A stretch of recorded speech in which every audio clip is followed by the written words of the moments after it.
but there's always an element of savagery. We will never know because to chicken shit to get on that stupid gondola. And I'm pissed off about it, to be honest.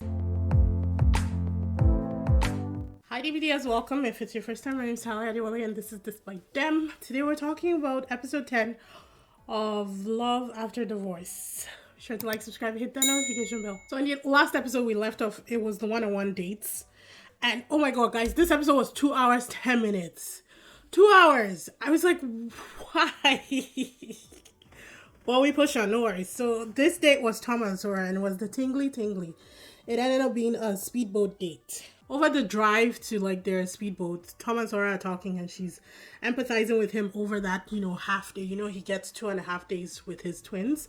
And she's empathizing over that half day because it's technically like just a couple of hours. Like there's not much that you can do in a half day. And he appreciates that she gets where like he's coming from and she understands that whole scenario. They also go snorkeling. So after the speedboat, they go snorkeling. And after that, they're on their way back to have, like, I guess, lunch or whatever it is. And Tom asks her why she thinks that her husband was the way he was. So basically, where there's in every story, there's your side, there's my side, and then there's the truth, right? So I guess he's asking, like, from her perspective, what does she think made her husband the way he is? Because he comes off kind of like a villain in the story. And she acknowledges that. She said, like, yeah, that from her side, it looks like he's the villain. But, like, from his friends or his family, she might be the villain. But what she knows, one significant thing that she knows in their relationship is that she never appreciated him for the small things because she was the breadwinner. So he stayed at home and he took care of the house and their son. And so she said that maybe she took some things for granted. And as much as she feels sorry for that, like it's just one of those things that kind of happened and that she has acknowledged now in herself and is working on, for any future relationships. She was very happy that he asked the question that he did because it also made her very emotional, I mean, that marriage is done. She's not going back to it. There was a lot of abuse in it, regardless of what happened. But it's nice that she can reflect and think about some of the things that maybe she could have done differently. They move on to Jimmy and Heejin, who have the shy date, and it's the Mayan civilization experience. So they go and experience Mayan culture. There's a cleansing, there's a ritual that they do, and then they sit in this hut or this house. And the only thing that threw me off in this scene was that they were playing Indian music for the Mayan experience. And I'm like, shouldn't it have been like Spanish Mexican music? That really threw me off, and I was like, Love After Divorce, you guys have been doing well so far. Don't do that. I like the whole cleansing aspect of the ritual and the experience. It's like, let go of the old, in with the new. Old things are past, let's start afresh. So I really like that about that. After the launch, he compliments her that she's really pretty. And she says that she's not used to it because her ex-husband never told her that she was beautiful. And I was like, who that man? Who was that man? Heejin is drop dead gorgeous. So I was really happy. He said that he will always remind her that she's gorgeous. And honestly, I believe him because that's all he said from the beginning. He's never like without a compliment for her. So I really like that about Jimmy and I like that for Heejin. She says that she's very happy that she met him, but that she's still not sure about her final decision. They move on to Dewey and Jitsu, and they are the cutie group, and it's Ayla Mujeres. Hopefully I said that right. Honestly, I'm going to try not to say that again, just in case I'm wrong. He was so happy, and I was so happy for Dewey during this date. She also seemed very happy. She was very happy about where they were going because I think Benita had talked about this location and how nice it was. So as soon as she saw it, she was really excited. And I think that was what she was most excited for. And that excitement kind of bubbled up into who she was going with.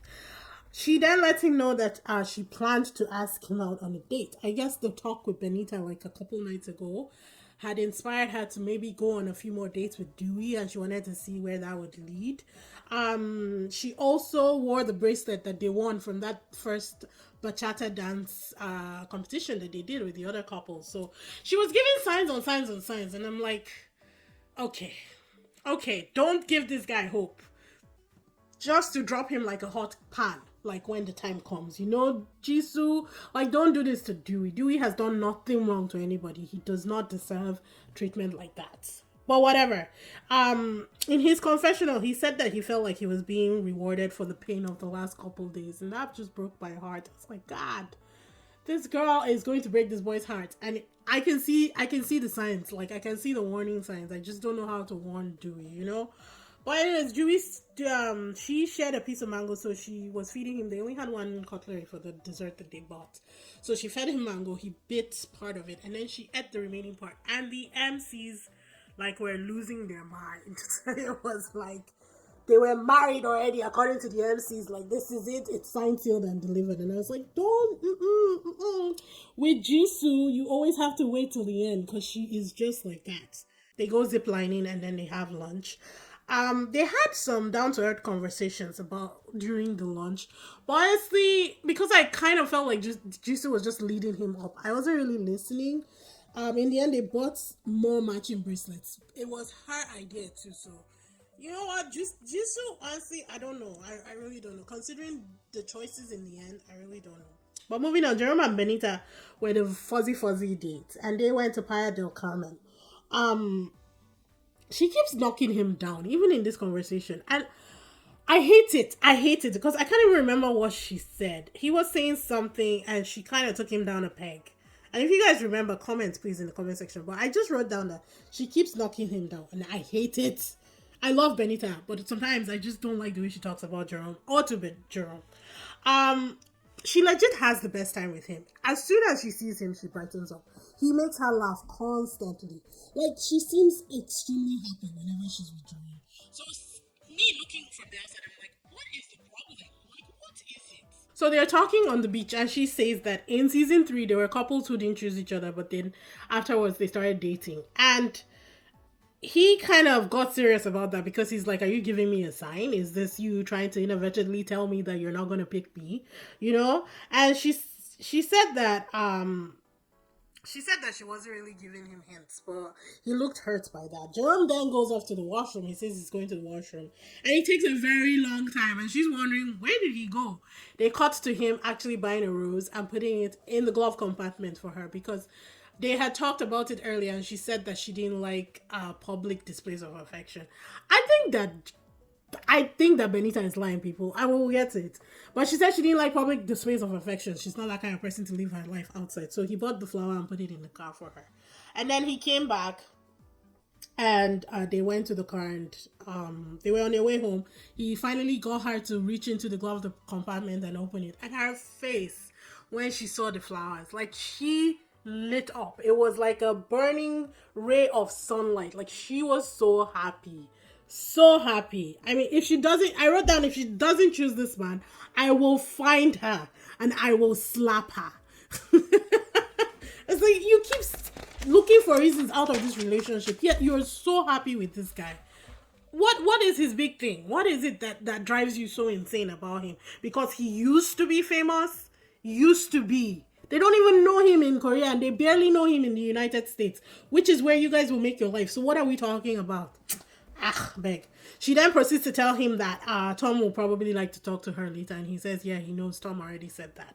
Then they cut to the MCs, and even the MCs are wondering why she keeps bringing on Tom, because it's not the first time that she's brought Tom up in their conversation. And it's like, one of the MC said that she keeps bringing Tom up to make Jerome jealous. And it's like, you don't need to make Jerome jealous. Jerome is all for you. Why are you trying to drive him away? Like, you know? Anywho, back at Dolsing house, they're all chatting individually. Ricky is chatting with Dewey, and Ricky says that he's sure about his choice, but Dewey isn't yet.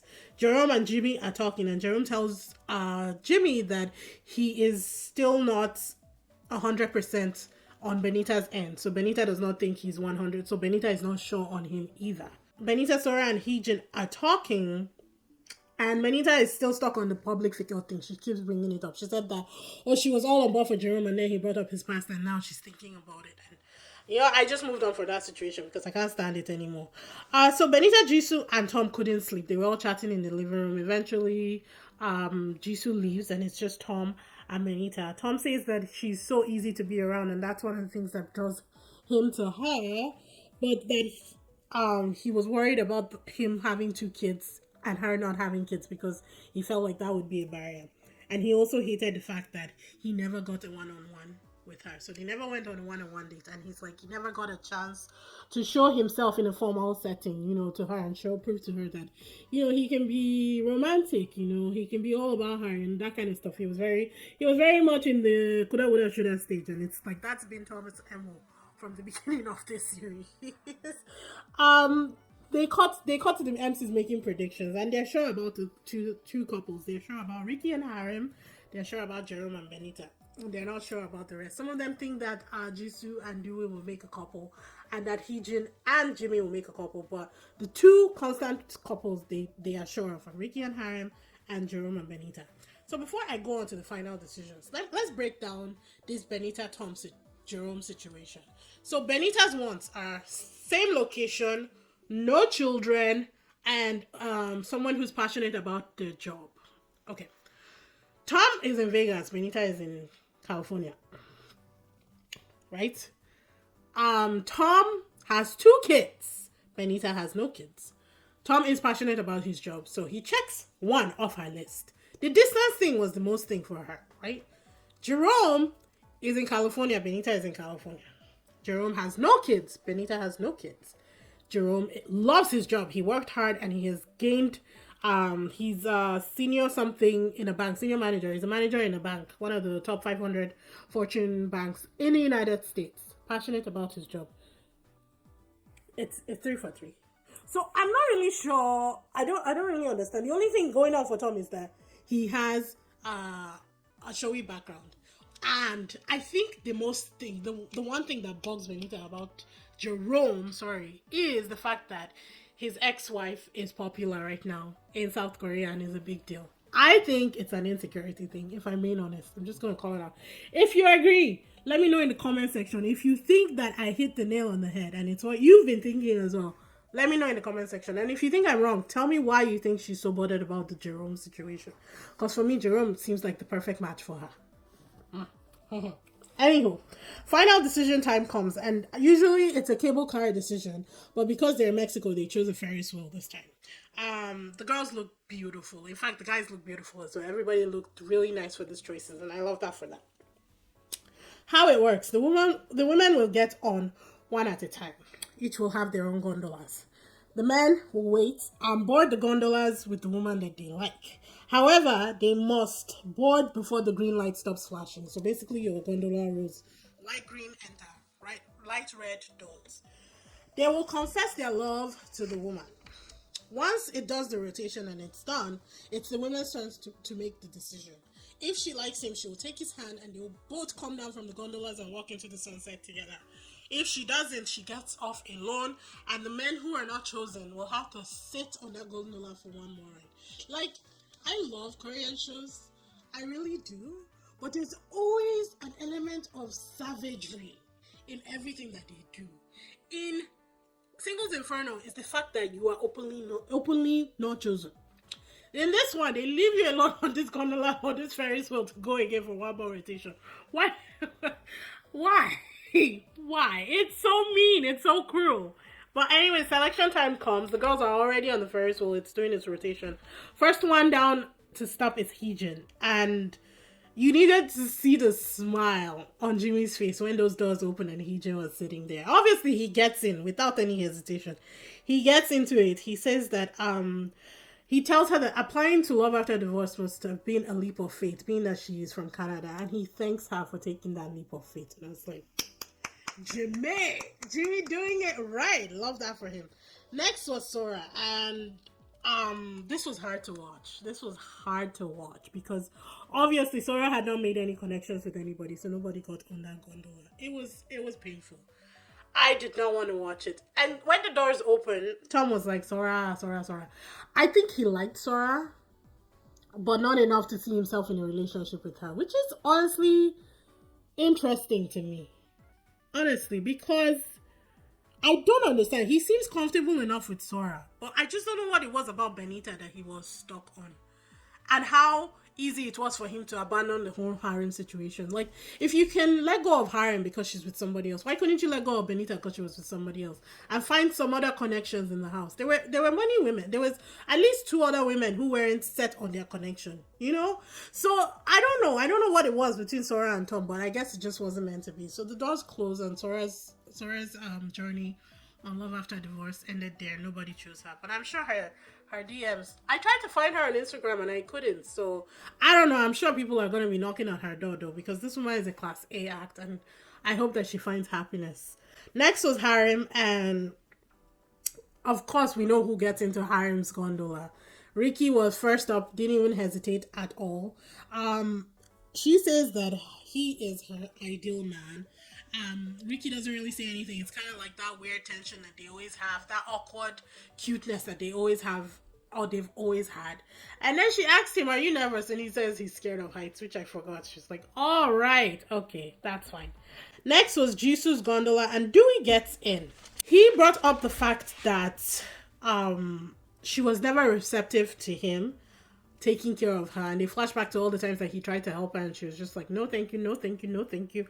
And but that the one-on-one date was kind of like a game changer for him, because she was so receptive, so happy, so willing to engage, you know. And this is where I was like, Jisoo, you gave this boy hope, why would you give him hope? Why? You know. And she said that he made her feel comfortable and he listened to her. And I was like, he's always made you, well, maybe he hasn't always made you feel comfortable, because obviously when you're not receptive to someone's romantic, you know, gestures, it makes you feel awkward.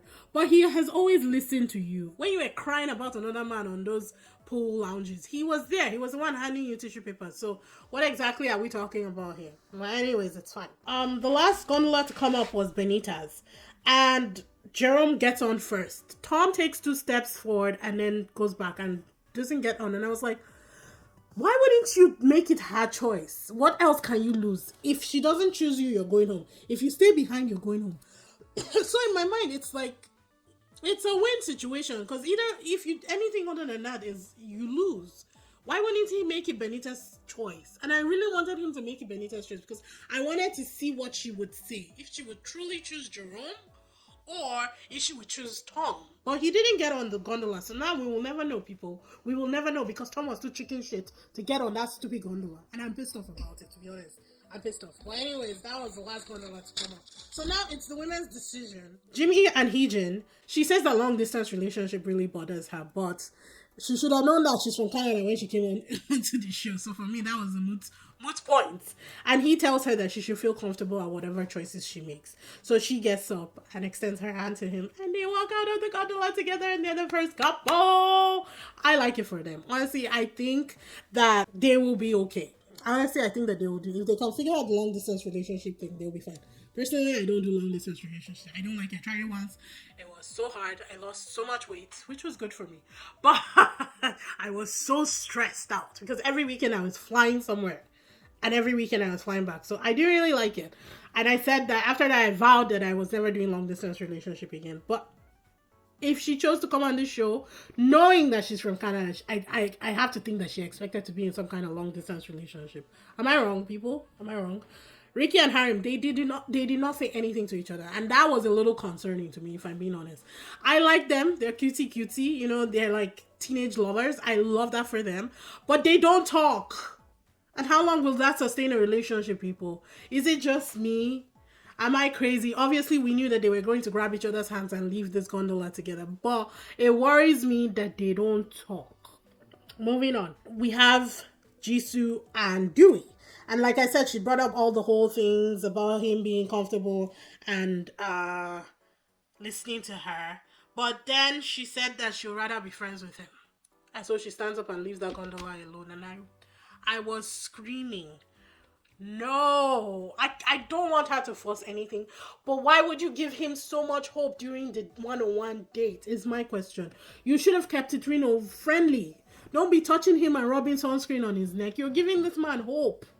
It wasn't fair. It wasn't nice. And I don't like that she did that. And for that reason, people, Jisoo can go into the trash can, because that was not right. And then we have the last couple, obviously Benita and Jerome. He tells her that he wasn't going to get on because he didn't want her to suffer. And she's like really turning around and doing her decisions. And then when the gondola stops, she stands up, steps out alone. And I was like, yeah, bitch. Don't do this. Don't do this, Benita. I will find you. I will find you. But then turns around and reaches out for him to come. And I was like, they match so well. Like, they get each other. The two of them. I think Benita has an inner child that she suppresses, to be honest. Because the way she gets his comedy and the way he gets her humor, there has to be a child in there waiting to come out and play. And so when she did that, the MCs went wild. One of the MCs brought up the fact that she said that she doesn't want, how did he even put it? He said something about her not wanting attention, but that she's the biggest player of them all. Okay, where is it? It's here. Oh, he said that she makes it so entertaining, and then she's asking not to go public, that she's the biggest player of them all. And I totally agree with him, because that's exactly what she did. Why would she do that if she didn't want to? He said, you're the worst kind of attention seeker. And I died. I was laughing so hard. Because honestly, he hit the nail on the head. And it's so true. Why would she do that? She's such an entertainer. And then she will say she doesn't want it to go public, you know. But it doesn't matter. So we had 3 couples who made it out of Dolsing House together. And then they say the next episode. So it turns out that it's like Love is Blind, where when they come out, they now cohabitate. They move in together. And they live together for a couple weeks. And they have, you know, relatives and everything coming around, and we're going to see snippets of that. So that's really exciting. It turns out that Ricky is going to move to Seattle for the cohabitation for a bit and move in with Harry, because obviously she has 3 kids, so uprooting them will be a problem. And they also said that exes are going to make an appearance. So, oh my Lanta, people. If Jerome's ex should show up, I think Benita is going to pack her bags and leave. And I don't know, we just have to wait and see. I'm actually really excited. I want to see them in their elements and see them together, you know, interacting with family and friends and all of that. So I think it's going to be fun. I think it's going to be exciting. It was a long episode. I tried to, you know, condense everything as much as possible. I think I did good. We're less than 30 minutes in. So yeah. In the end, Benita chose Jerome, so it's not really the end. We have to wait and see what happens now, because obviously just because they chose each other doesn't mean that it's going to work out. So yeah, next Sunday we'll bring a new episode and we'll see what that brings in the end. Yeah, but I hope you guys are enjoying it. Be sure to like, subscribe, hit that notification bell, and comment. I've been loving the comments so far. You guys are giving me such insights into a lot of things that I didn't even think about, and I'm absolutely enjoying reading those and responding to them. But yeah, I will see you in the next one. Bye.